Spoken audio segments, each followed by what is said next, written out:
আয়াত ২ রুব্বামা ইয়াবাদ্দুল্লাযীনা কাফারু লাউ কানু মুসলিমিন। অনুবাদ: কখনো কখনো কাফিররা আকাঙ্ক্ষা করবে যে তারা যদি মুসলিম হতো। ১ নং ফুটনোটের বিবরণ: কখন কাফেরগণ সেটা আকাঙ্ক্ষা করবে? কোনো মুফাসসির বলেন তারা এটা মৃত্যুর সময় কামনা করবে।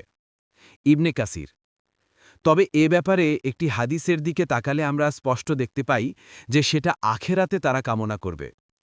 হাদিসে এসেছে রাসূলুল্লাহ সাল্লাল্লাহু আলাইহি ওয়াসাল্লাম বলেছেন, জাহান্নামবাসীরা যখন জাহান্নামে একত্রিত হবে তারা তাদের সাথে কিছু গুনাহগার মুমিনদেরকেও দেখতে পাবে। তখন তারা বলবে, তোমাদের ইসলাম তোমাদের কোন কাজে আসলো না?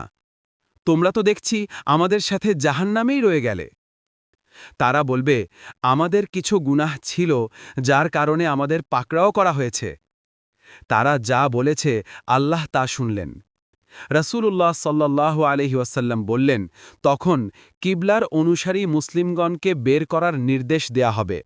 আর তখন কাফেরগণ আফসোস করে বলবে, হায়, আমরা যদি মুসলিম হতাম তাহলে তারা যেভাবে বের হয়ে গেছে সেভাবে আমরাও বের হতে পারতাম। সাহাবী আবু মুসা আল আশআরি বলেন, আর রাসূলুল্লাহ সাল্লাল্লাহু আলাইহি ওয়াসাল্লাম পড়লেন, আলিফ লাম র। এগুলো আয়াত মহাগ্রন্থের, সুস্পষ্ট কোরআনের। কখনো কখনো কাফেররা আকাঙ্ক্ষা করবে যে তারা যদি মুসলিম হতো। এভাবে কাফেররা যখন প্রকৃত অবস্থা জানতে পারবে তখন লজ্জিত হবে আর আফসোস করে ঈমান আনার জন্য আকাঙ্ক্ষা করতে থাকবে, কিন্তু তাদের সে আকাঙ্ক্ষা কোনো কাজে লাগবে না।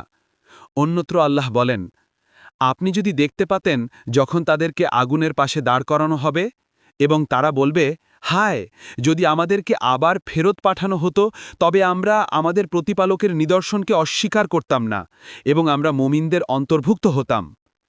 সূরা আল আনআম ২৭। যারা আল্লাহর সম্মুখীন হওয়াকে মিথ্যা বলেছে তারা অবশ্যই ক্ষতিগ্রস্ত হয়েছে।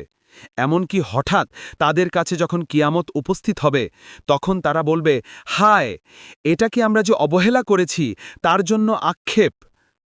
তারা তাদের পিঠে নিজেদের পাপ বহন করবে। দেখুন, তারা যা বহন করবে তা খুবই নিকৃষ্ট। সূরা আল আনআম ৩১।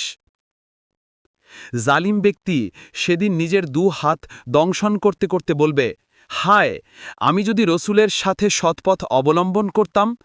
সূরা আল ফুরকন ২৭।